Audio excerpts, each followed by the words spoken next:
náběhovou zónu vůbec nemá.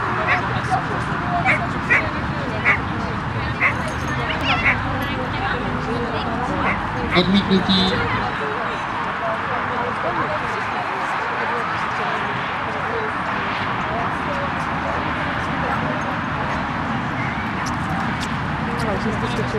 Druhé odmítnutí. Tím byl diskvalifikován. Možná, že pro nás to tak není strašný, protože my to máme níž.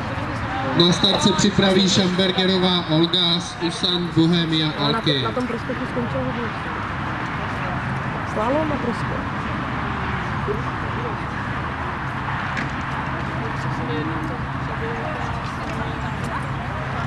Následovat budou Výšková Tereza, Tomášková Lucie, Povolná Ivana, Žáková Klára a Kubenová Veronika.